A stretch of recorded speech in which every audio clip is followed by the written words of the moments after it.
Well, welcome back. Good morning to all of you. Let's give these ladies a round of applause, okay? Thank you for coming to be with us this morning. Okay, are you all friends? Or are you all... Oh, yeah. Is there a sense of competition up here? I don't think so. Not yet, anyway. Not yet? Give it 45 minutes, and there will be... What was it like? How many of you knew each other before?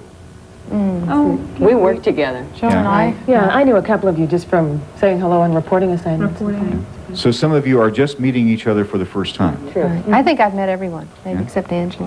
And the prevailing comment when you meet each other for the first time is what? Hi. How do you do? Nice to meet you. You guys are a lot of help. I like It's your not work like, a lot. what? I like your work, a lot of stuff like that. Like your work? But you all know other people. This is a real closed industry, isn't it? We all know, we all have somebody to gossip about, don't we? How many of you have worked together before? Diana, We did. myself, In where? Fresno. Fresno, California? Anybody else? No. That's it. Okay. All right. Well, we're going to have lots of questions from up here and lots more, so... I'd like to ask Pat Miles when she's expecting her baby. So anything you want to tell us, Pat? 6 weeks. In 6 weeks? Has it been a secret? Have you said anything on the air about it? It's hard to have secrets in this business, Yeah? Gene. No, it hasn't been a secret, although I think there are many people that probably have been unaware. At least I've been told that, so. But there's not been any effort to hide the fact that you were going to have a baby or anything? Well, that's hard to do. Up to a certain point, you can hide it. No, there hasn't been a concerted effort to hide that fact. Are we past... How many of you have been doing this for a number of years now? Pat, you've been here when? Since 1977? Yeah, I'm, as Don Shelby says, I'm hagged out. I've been here almost 8 years now. That's a long time, isn't it? Yes. Well, let's kind of go down the line and get your backgrounds, all right? Let's, Pat, since we started with you, let's kind of stay right there, okay? You want a work background? Work background. Well, I began in radio, and I worked in radio in Colorado for about 4 years, and then worked in television in Denver for 1.5 years, and then came to WCCO, and I've been here now almost 8 years. That's a long time. That's a long time. To be at one I station. told you I was hagged out. Debbie, how about you? I started in Sioux City, Iowa in radio and television and started about 12 years ago and moved to this market in 1980. 1980? So you've been here quite a while, too. 5 years. Yeah, did Almost you start out hagged as an anchor when you moved into the market? I started as an anchor producer. I was producing and anchoring the old news section in the midday show, and then I started in doing the noon report and have just now moved to the weekends. And Ruth? Oh, I'm the new gal on the block here, one of them, at least. I graduated from college in San Francisco and went right to work at the CBS affiliate there on the assignment desk as an assignment editor, which is the hot seat in the newsroom, I think. Hopped down to the NBC affiliate in San Francisco the next year, same job, more money, and then had an opportunity to go to a small market in Colorado and start on air as a reporter. And I worked as a general assignment reporter for about 1.5 years there and moved to Little Rock, Arkansas as an anchor, and then was called to come here as an anchor. That's terrific. Angela? I began at a public radio station in Chico, California. Where is Chico, California? Well, it is a small This is kind of like the Ted Baxter story. a small college town just north of Sacramento. So I began there, and then I worked for the CBS affiliate in Chico for about 3 years, where I began as a weekend reporter, and then I moved into the noon anchor position. And then I moved to Fresno, where I worked for the NBC affiliate for about 5 years, and now I'm lucky enough to be here in the Twin Cities. And you've been here how many months? About 3 months. 3 months? Okay. Diane? Well, I started out at a 500-watt radio station, Newburyport, Massachusetts, right out of college. I've been in the business about 7 years. Graduated to a 1,000-watt radio station, worked in public television. You moved up to the big time. Yeah, oh, yeah. What's the pay difference between a 500-watt radio station and a... $10 a week. $10 a week? Believe me, I was going to take it, too. And then I went to a public television station in New Hampshire, and the pay difference there was about another $10 a week, but this time I was on television at that time. Worked at that station for 6 months. Went to Norfolk, Virginia for 3 years, worked as a general assignment reporter to begin with, and then had my own talk show, just like you're doing, for almost 2 years. Then I went to Fresno, California, worked as an anchor, then for about 1 year, and then I've been here 2 years. 2 years. Okay. Kirsten? I started out in Washington, D.C. with an internship at a radio station, an all-news radio station. Went to work at I think, are there 50-watt radio stations? Must have been. It was a small That's like a rock and light roller. bulb. teeny little station in Annapolis, Maryland, where we had no wire service, and I got the news that I broadcast from local newspapers, and the guy at the drugstore, I'd stop there every morning and find out what was going on. And then I went to AP, Associated Press in Washington, and from there to Cable News Network, also in Washington. Went to Los Angeles with CNN for the 2 years prior to arriving here, and I've been here in the Twin Cities now for 4 months. This is your first job as an anchor, right? Oh, well, and I in did. a local market. In a local market, yes. New experience?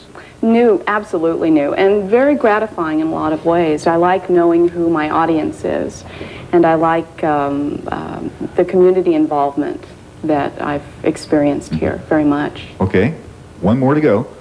I feel so dull compared to all these complex stories. Well, we're about out of time anyway. I started out up north in Duluth, Minnesota, and that was about 6 years ago now. And I started out doing everything, reporting, editing, producing, anchoring, cleaning bathrooms, doing all those things. You know, in a small station, you do that.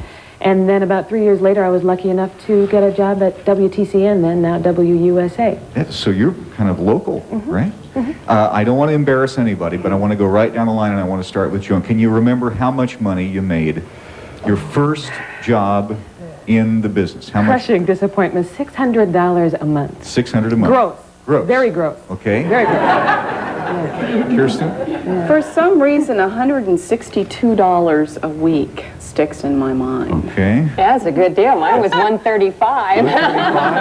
Angela? I can actually say that my first job getting experience, I was paid absolutely nothing. I was earning college credit, and you were basically a gopher, and you just worked in the newsroom, you got your experience there, and they said, in exchange for the experience, we're going to give you nothing because you're learning everything That's here. wonderful. Okay. Ruth?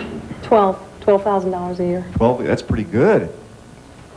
But you're so young, you know. That's, okay, Pat? Oh, let's see, in radio I think I made $500 a month to begin. Yeah.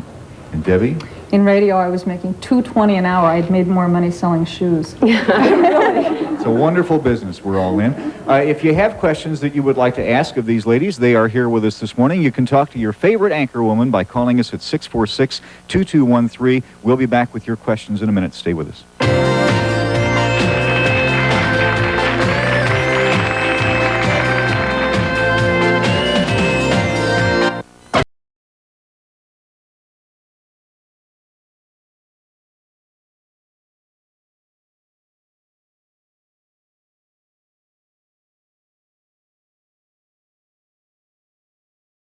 Anchor women from the different television stations around the Twin Cities. Is this what you wanted to be when you were a little girl, when you were growing up? Okay, right down the line. What'd you want to be and why not? I was going to go to med school. In fact, when I was in high school, I had geared all my courses for that. I took algebra, advanced biology, chemistry, physiology, and my senior year in high school, I started doing a lot of soul searching, and I realized that I was going into medicine, going to become a doctor, because my mother wanted a doctor in the family. And so I started taking stock of what I really enjoyed doing, and I realized that I had enjoyed the speech contest that I had been in. So I decided I was going to start looking at something that I could put that kind of background to good use. Okay. And so I started into journalism. Pat? I always wanted to be a reporter. I never had any aspirations about television, but when I was growing up, there were really no women on television. I think Barbara Walters was it on the Today Show, and she was the one model. But I didn't look at Walter So was it Cronkite. kind of an unattainable goal? Well, I didn't have it as a goal. I had it as a goal to be a newspaper reporter, and I did work in newspaper for a few years, and sort of fell into broadcasting, really. Ruth? But You know, I can honestly say that I spent all of my, let's see, from 10 until about 18 in ballet. And from the time I was 14 until I was 18, I was in a ballet company. I was very serious. I was a very serious dancer. And then I for whatever reason, when I got into college, I broadened my interest. I wanted to be an attorney for a while, and I was taking a lot of things that would help me in that endeavor. I was, on the forensics team and in debate and all of that, and I remember my father said, "Why are you in argumentation and debate? Heck, you're already a great arguer, and now I'll never win any fights at home." Anyway, and then I took a class for credit at the college radio station, and the gal who was doing the news there at that time, her shift was coming up and she wasn't there, and they said, "Ruth, you go in and do this." And I said, "Okay." So I went in and did it, and when I came out, people said, "Boy, you're good at that. You should, probably." But the nice pursue thing is that." with the ballet training, you still get to dance on Well, the let's air. put it this way. Let's put it this way. Really, and most truly, it is a form of communication, Right. except you're not talking. And a form So- of discipline. Yes, exactly. Okay. And that We're has going to get helped. to everybody else in just a second. First, good morning. You're on Twin Cities Live. Yes, I'd like to ask Pat Miles if doing the news has hardened her towards life and situations, or if it softened her. Oh. I don't know that it's, I don't think anchoring the news has had that much effect. I think covering different stories have an effect. The trip I made to Africa, I think, changed me in a lot of ways, but I don't know exactly what those ways were. It would be hard to put my finger on that. But you meet people and you have experiences, and the overriding feeling for me is that you meet so many hardship stories along the way that you always feel so fortunate to be where you are, and you always feel so lucky. And I was wondering, you were talking about how little money you made at the beginning, and now we all read the columns, and we all think, not necessarily all of you, but are you all highly overpaid? The question is anybody ever overpaid? In comparison to, you read the six figures and that kind of thing, and not just for women, but overall in this industry, in the larger cities, you read about the big bucks, and then you go to places like Duluth, where they're still making little bucks. Is there a difference in the quality of person? Is there a difference in the kind of work that you do? I kind of look, we're commodities in a marketplace, and we're worth what the marketplace will pay us, or what we're valued at. And I don't know, I think you'd have to talk to station managers about that. I think relative to some of the people who work with us, the producers and the camera people, we are overpaid because they do a lot of valuable work that puts the show on the air as well. But we're commodities in a marketplace. Other thoughts? A lot of it has to do with the fact that we're the ones who are out there on the tightrope, and when things go wrong, you're the one who falls off in front of thousands of Exactly. people, and I think that has a lot to do with the... I was going to say, you have to understand that oftentimes anchors only make the, quote, big money for a short period of time, because when the ratings go down, they point the finger right at the anchors. It's kind of like a basketball player. Once the body goes, that's it. Once the legs. Hi, good morning. You're on Twin Cities Live. This is for any one of the anchors. With all of the different time slots, I'm wondering which ones they like, which is considered the most prestigious or the best money-wise. Is the 10 o'clock news the most prestigious time period of all for all of you? Is that the one you all like the most? I think the hours are more difficult at 10 o'clock. How do you handle a marriage to somebody who works? Very careful. Just how many of you are married? All but Kirsten. How do you handle a marriage? I'm sure most of you are married to people who work regular daytime jobs. Well, I guess I'm very fortunate in that my husband was once in broadcasting, and so he's very empathetic to what I go through. We've been married 10 years now, 10 years this past summer. That's kind of a milestone. That is in this business, yeah. And he's very understanding of my hours. He's understanding when I get a call at 4 in the morning that I have to go out and cover a fire, or that I have to work till 10:30 at night. And I feel fortunate in that I'm starting a weekend shift now. This past weekend was my first weekend doing the weekend news at WCCO. And it's kind of nice because I have Mondays and Tuesdays to go out and do all of the chores that we have to attend to. And I have Saturdays until I go to work to spend with him. And I have my evenings with him, and that's nice. Okay, everybody else, Pat? I think it's tough. I mean, it's my husband works during the day and leaves very early, and I get home very late, and so we have to kind of schedule ourselves on the weekend. And of course, we don't have any social life all week, so on the weekends we have a lot of friends that we need to catch up with. You come home for dinner in the evening? Well, I'm going to start doing that. I think after we have the baby, we're going to just have to, Block no. out some Usually, time. what we do now is meet. We try and meet at least 2 or 3 times a week and have dinner. Ruth? My husband is in broadcasting. I mean, we met That each kind of other. explains we everything. met each other in college. We were both broadcasting majors, and we've always been in the same business and understand. When he says, is right in the middle of talking to me and then says, oh, I got to go right now. I go, bye, bye. And we just hang up. I know he has to go. I don't want to leave anybody out, but Diane, your husband is not in broadcast. No. He's, what does he do? He's a national sales manager for a company in town. Yeah, so how does he handle the fact that you don't get home till 11 o'clock at night and he leaves? He has to have a good sense of humor, believe me. And you're like newlyweds, too. Yes, we got married June 29th. Yeah? Local Minneapolis person, so we're very, you know, our schedule is such that we, like, you know, other people, meet each other for dinners. We do a lot of fast food just so we don't have to deal with, you know, cooking. And we schedule time for each other on the weekends. And there's a lot of times when I'm doing functions for the station on the weekends as well. Monday through Friday and then the weekends. And there's telethons, there's appearances and stuff like that. So he comes along with me a lot of times. And he's really a good sport about being able to do that. We're going to cover some more of that in a minute. First, you're on Twin Cities Live. Good morning. Yes, I'd like to ask Pat Miles if she's going to continue working after the baby is due and when she's due. You're right. The baby's due in 6 weeks, and I'm going to take 6 weeks off after I have the baby. Were you able to schedule it around ratings? No. When the baby wants to come, it comes. Is the baby going to come to work with you? I worked with an anchor lady once who brought the baby to work with her. Oh, really? Yeah. I don't know. I haven't considered that. Maybe. Okay, how do you deal with when you get a better offer in another state and your husband, how do they deal with that when you're very mobile, you know? Well, my husband was terrific when it happened to us a couple of years ago. We were working in Sioux City until 1980, and he saw that this opportunity came up. His family is from the Twin Cities, so he was most anxious to get back here.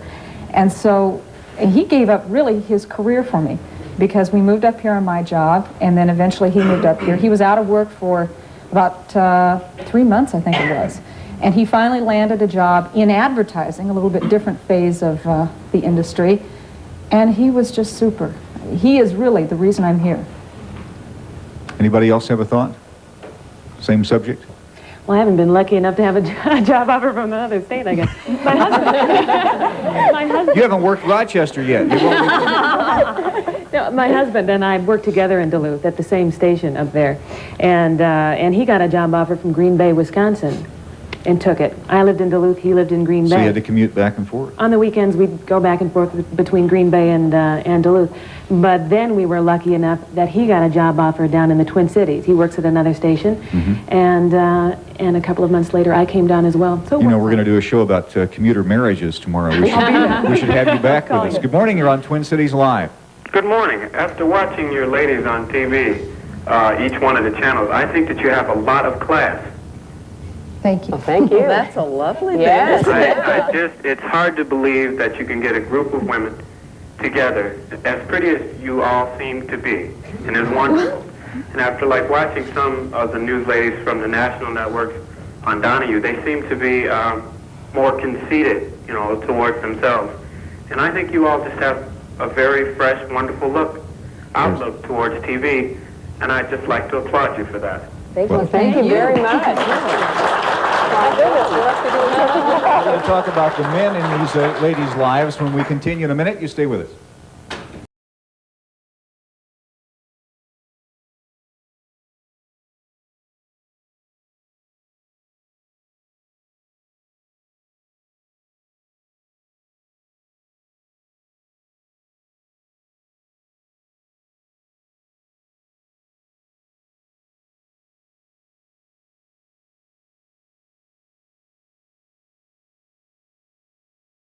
Live on Monday morning with lots of questions here in the audience and lots of questions at home. What's your question? My question for the group was, with so many live reports and on-the-scene coverage, do you feel it's taking something away from the anchor position, you know, as a responsibility?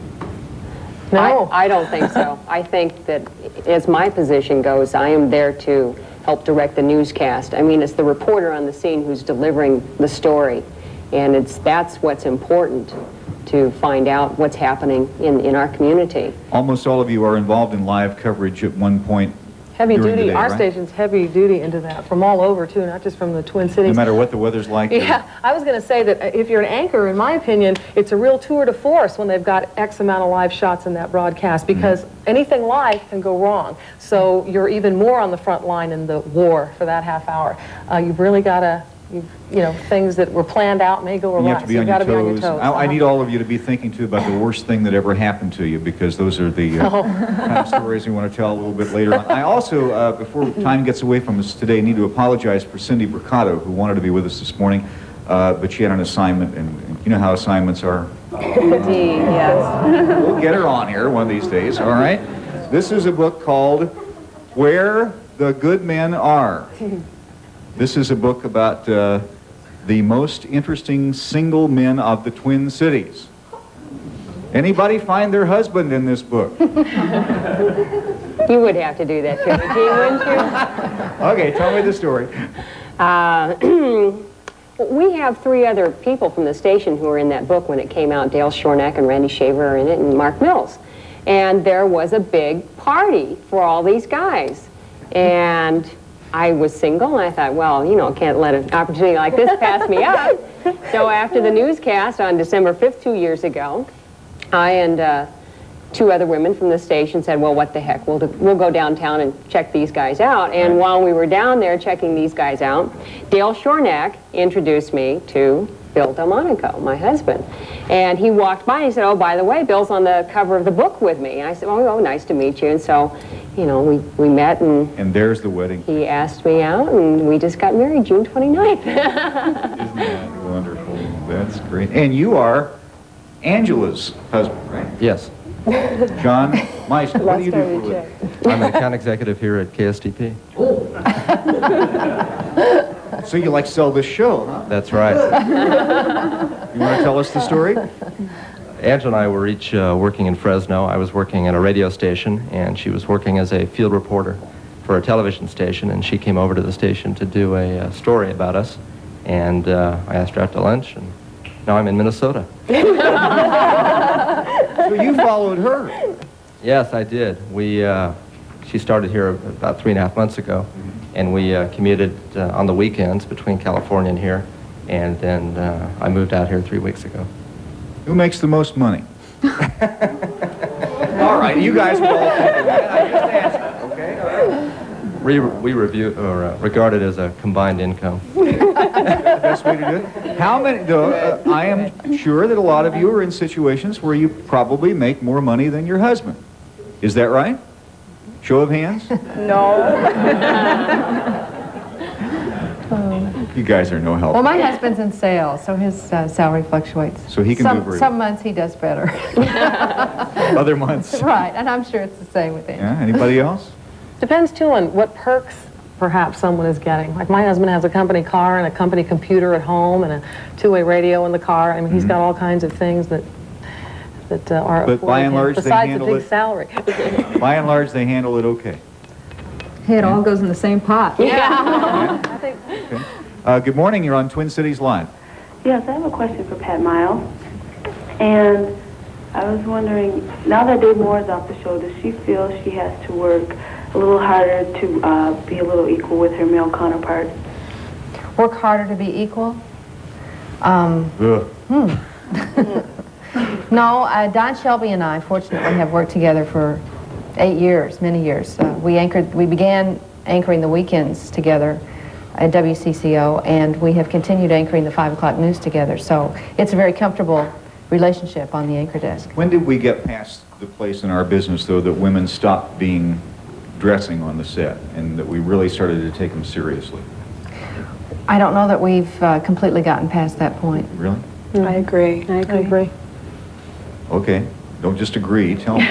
Well, I can make this point that whenever there's a lead story, it's generally the male anchor who has that when a show opens, it seems to me. In most markets, that's the case. Do you complain about that?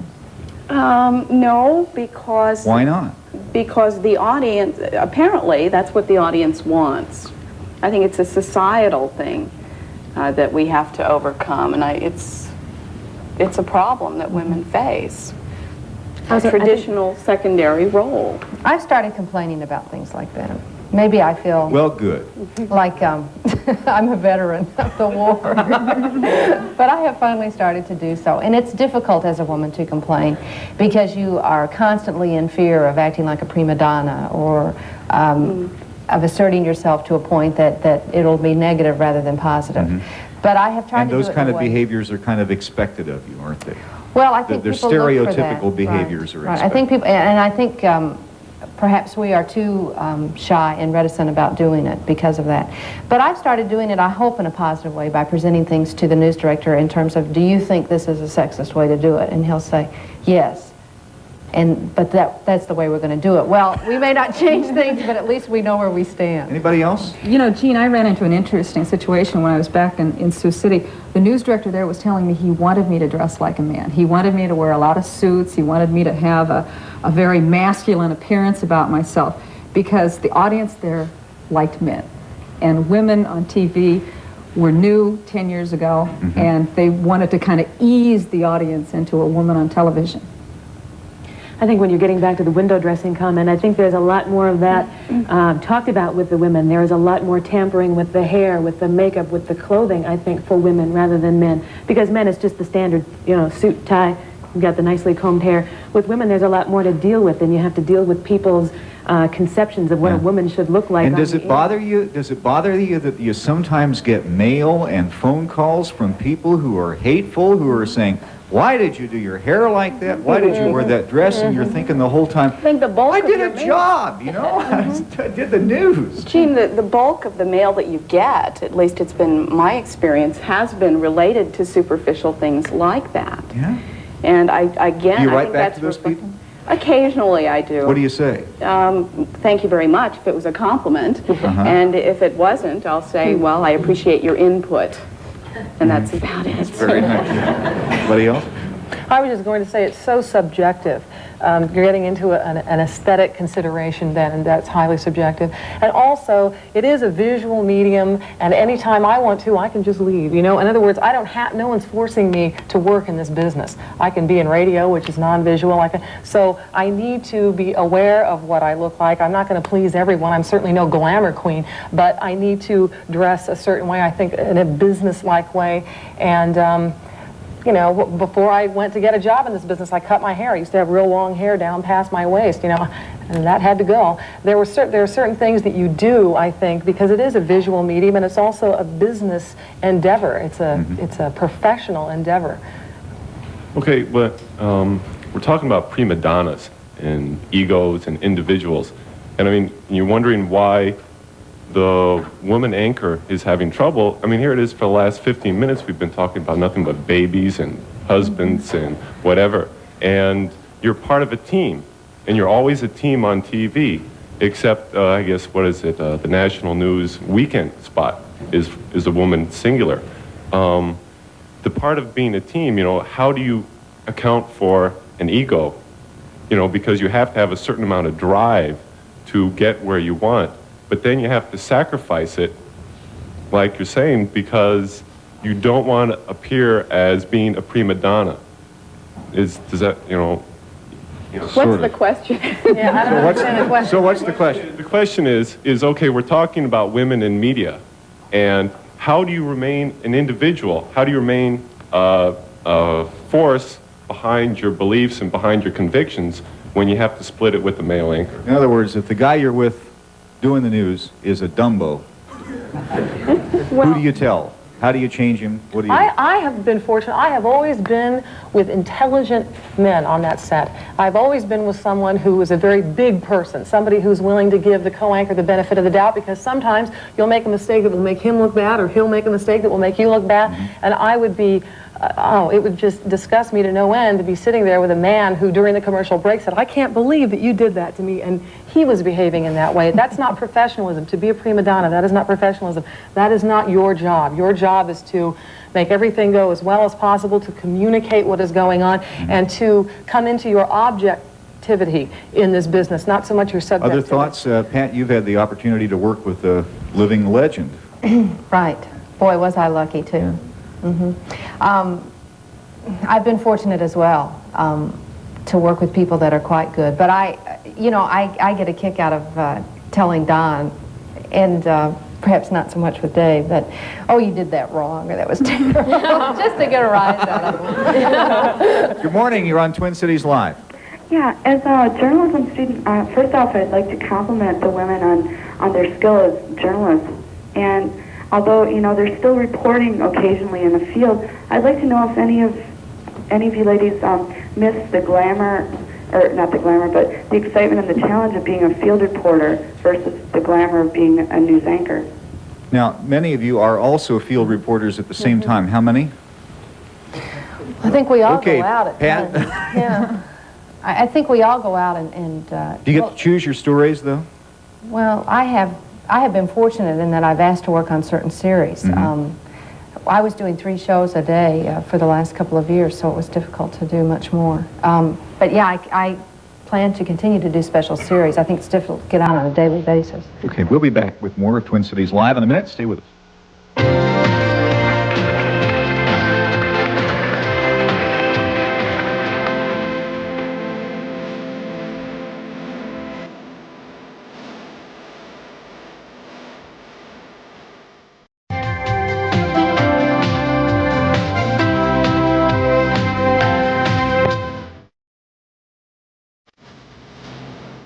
We have some videotape, Ruth, of your wedding.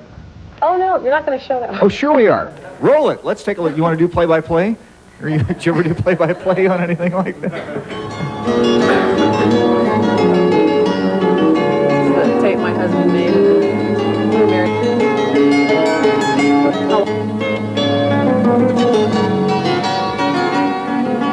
Yeah. Nice. Okay. All right.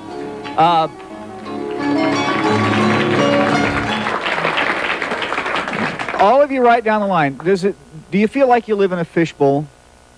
Kirsten? Life for me as a newswoman.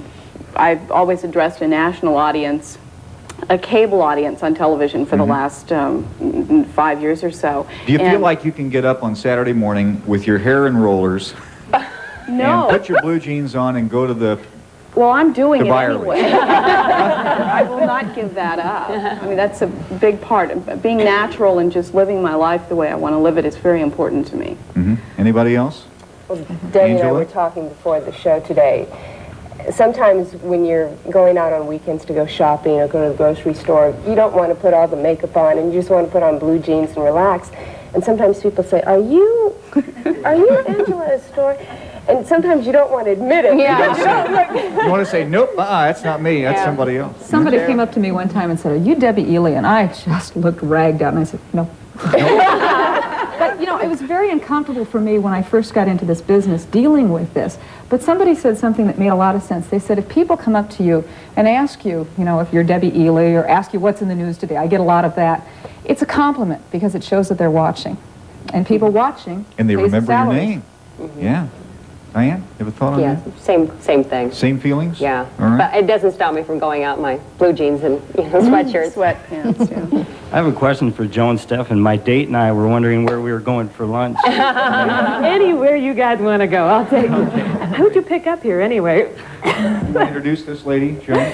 This is my biggest fan. I have known her all my life, and she even liked me when I wasn't on TV. This is my mother, Ruth Steffen.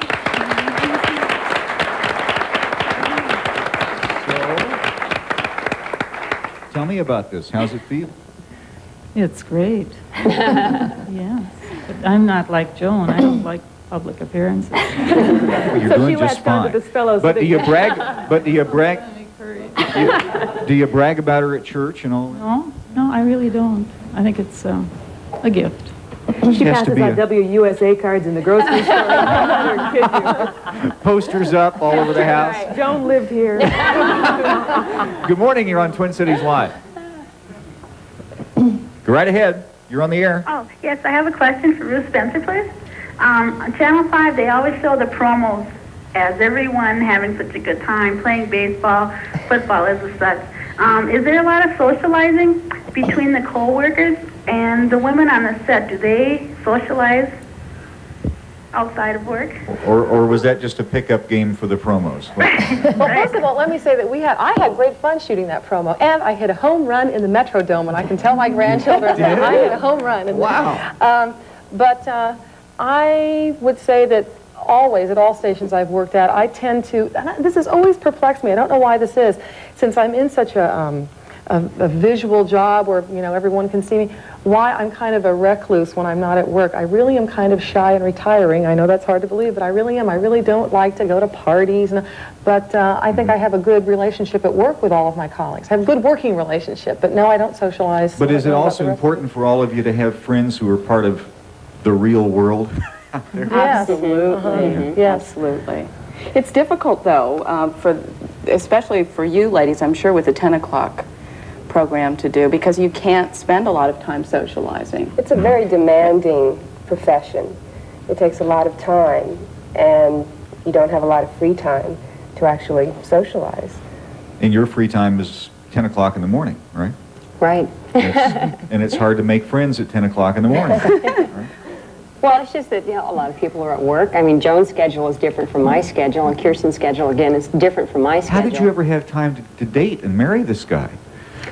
A lot of weekends, a lot of, you know, he'd fly in the evening, and or, you know, we'd go out to dinner when he'd come into town. He was on the road for almost first 6 months that I knew him, because he was out of town, it seems like, every time I turned around, but we got together, obviously. It's working out. I'd just like to ask what you do when you're under the gun. You know, you're talking about being on a tightrope. How do you blow off steam? Do you have hobbies? Oh, anything like that? Swimming. I'm going out and horseback riding after I get done with the show. I love horseback riding. I can't get enough horseback riding. Yeah. And so Mondays and Tuesdays are my days off, and so I go out and horseback ride. And Saturdays and Sundays, I don't go into work till about 2:30, so I horseback ride. And I'm very close to buying my first horse. Pat, what do you do to take the pressure off? Well, I run. I used to run a lot more. I broke my ankle running a couple of years ago. And I golf. Golf is a great escape. Ruth? Ballet class, 5 Ballet. times a week. Angela? My newest hobby is learning how to play the piano, which I have wanted to do since I was very small, and now I have an opportunity to do so. Good, you can come over to my place and play mine. 'Cause I haven't had a chance to. Right now you wouldn't want me to. I try to go golfing with my husband when I can, but that hasn't been too much. We like antiquing, and we'll go antiquing whenever we can. We'll go to auctions, flea markets. We're everywhere, it seems like, on a weekend for that type of thing. So that's what we do. Kirsten? I swim. I belong to a health club I have for about 5 years now, and when I'm really stressed out, I just go and just do as many laps as I possibly can. I never had an escape valve until about 18 months ago. I had a daughter, and now I can go home and just completely forget about work and sort of lose myself in her. Is your daughter the only baby among this group? So far. She's 18 months old, and Pat, you're about to have a child. How do you raise her? Who takes care of her with your schedule, things like that? I'm cheating again. My mother takes care of my daughter 3 days a week, and that is the only way that I can do it, with a real strong sense of knowing that she's well cared for. I leave her at home in my mother's care, and I don't have to worry about her. I come home, and they're both there, ready, waiting, smiling. You know, we just raise her with a lot of love, and I think that's the only real rule that we have around the house, is just love. Yes, this is just kind of a general question for all of you. How much, if any, do your producers control your lives? Do they tell you when to cut your hair or lose weight? Or Producers, not producers, maybe news directors or our bosses, but not producers per se. We get hints when our hair is maybe a little too long. Hints? It's like, maybe you ought to cut your hair. Who buys your wardrobe? Does a company, or do you buy your own wardrobes? At News 11, we get clothing allowances. And There's a consultant who advises you and chooses things that she thinks might be appropriate. But don't you buy a lot of your own things? A lot of my own things, yeah, absolutely. So if you came in like in a Cyndi Lauper look, what would they? I'd be looking for work the next day. Yeah, be gone real quick. Is that pretty much the same story all across? You know, you're kind of on your own. Okay. We're going to take a break, and when we come back, we're going to talk about our favorite subject, critics. We'll be right back.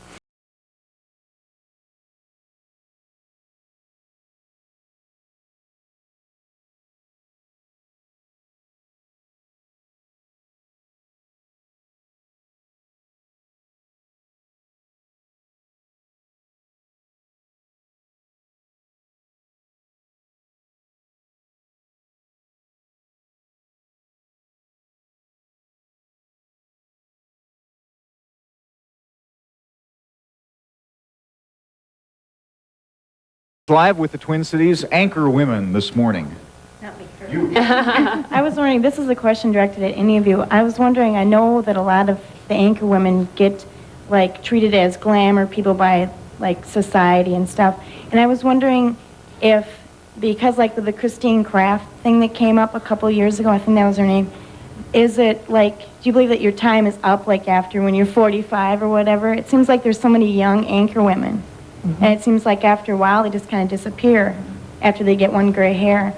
And there's so much pressure on the way you dress, the way your hair is and everything. And there's no thing on concentrating on your journalism skills. Are we getting past that, I hope, aren't we? I think we are. You know, we're part of a demographic group now, which is pretty strong and wide, broad spread. I think women will be able to continue to be good, strong anchors as long as they want from now on. I do a lot of creative writing, and I've tried to write with a journalistic angle, you know, toward news and things. And I was wondering if you ever get tired of writing just news as it is. Do you ever try to put creative twist on it, or do you do creative writing yourself?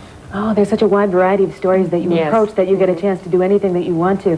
You may do a real hard news story on a fire, and then you'll go out and do a story on a man and his pet pig or something like that. And you can, you know, So you get lots of opportunities you get a to lot write. of opportunities to do any kind of writing that you really want to. Unlike somebody maybe who wrote for a newspaper, right? Well, could be.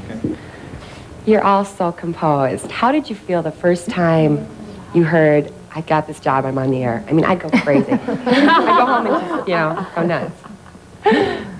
I can tell you what happened to me. I started anchoring the evening, well, actually I did a little cut-in for the newscast in New Hampshire, and we taped the newscast. Now, I don't know of any other market right now that would even dare tape a newscast, but we did. We're one of 3 stations in the entire state. What are you going to lose, right? So we taped it, and I can remember my stomach was in a knot for about 3 hours. I mean, I couldn't eat. Don't talk to me. I'm just in hysterics. And I watched it. Once I watched it go on the air, and it wasn't quite as bad as I thought it was, then I was okay. But I was just a mess for about 4 hours. I remember the first radio show I did. It was Top 40 Radio, and this was 12 years ago, and I had to introduce the announcer who was coming up. So I hit that music cart, and the jingle's coming up, and I said, and now more music on the... And I drew a blank, and I couldn't remember who the announcer was. And he's standing in the window going... And I said, Wayne Shattuck Show. Let us spend a minute talking about critics. They are not always the kindest people, as we know. Sometimes they even pick Pat on our sets, don't they? You want to tell us about this? Or should we just let the tape speak for itself? Well, I'll set it up for you. It was, we have a new set at Channel 4, which if you've watched, you've seen it, and we had a lot of comments about the fact that it looked like barrels and hot tubs and whatnot. And there was a column done in the Star Tribune by Nick Coleman talking about the hot tubs and the look of the new set. So Don Shelby and I read that and thought it was funny because we had a lot of comments, so we thought, well, we'll do a little spoof on A little that. creative revenge. All right, here's what happened. Take a look, right? We had it written into our contract that we do the news in hot tubs. These fans not only look like hot tubs, they are hot tubs. So I think it's time to enjoy it, don't you? I do, Don. All right. Hey, lemonade over there. That's right. Mr. Handberg, would you punch that jacuzzi button for a moment, please? Pass the rubber ducky, would you, please? Good.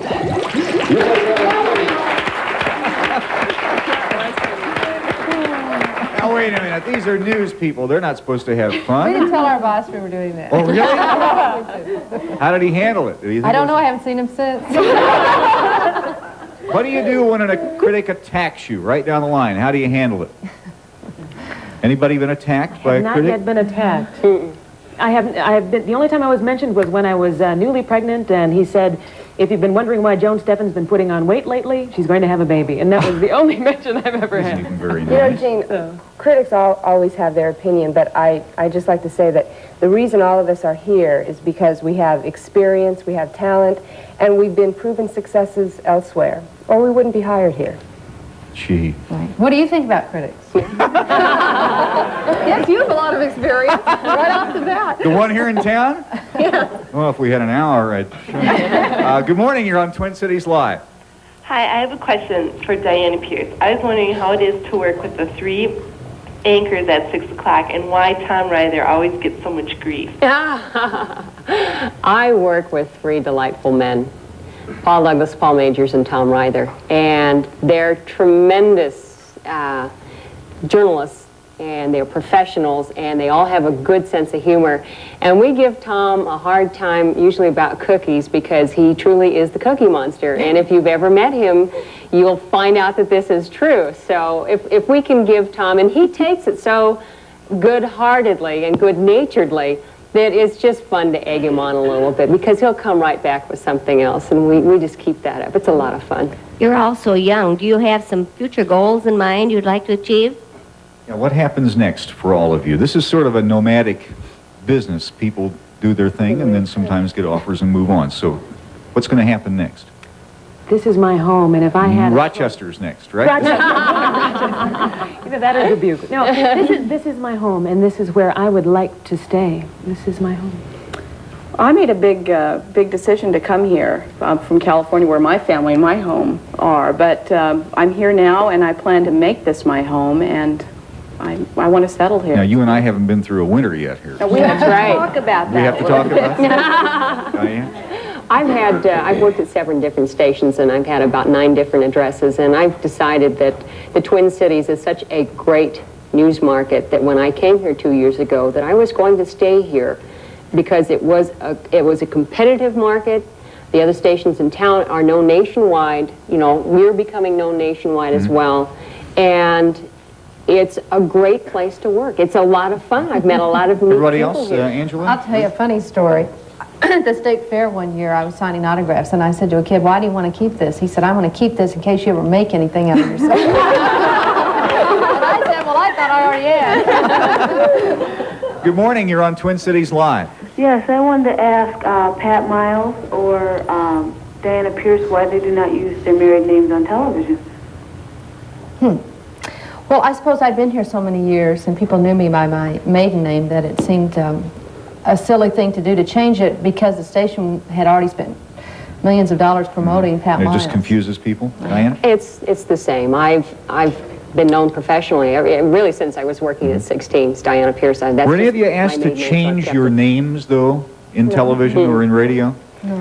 Ely's kind of a great name in Minnesota. Yeah, it's a good Why name. would I want to change it? A lot of people have asked me if my name is really Kirsten Lindquist. That's a question I That's a feel great that- Minnesota name. It sure is. For the record, it is. I just wanted to know if you feel more pressure than your male counterparts do. In what respect? The tightrope that we were talking about before with being an anchor person. You know, it's a team effort, and if the team succeeds, we all succeed at the station, and so I don't think there's any more pressure on So it's nice to see that the myself guys are opposed to finally Mike having to Walsh. pull their own weight. Is that what you're telling me? Anybody? I'd just like to, do you have any advice for anybody getting into the broadcasting field? I do. Whenever I go back to school, I go to alumni luncheons, etc. I say, be certain that you don't major in broadcast journalism or in journalism. Be certain that you have perhaps a major in economics, in business and political science, so that you have some field of expertise that you can plug into the format, which is broadcasting, which is press journalism. But have an emphasis in journalism. You know, be certain that you're in those departments too at school. I wish we had another hour. Thank you all for coming this morning and sharing a part of your lives with us and being so personal. You've been a treat. Thank you very much. Let's do it again, all right? We'll be back with you tomorrow morning right here live at 9 o'clock. See you then. Have a nice day.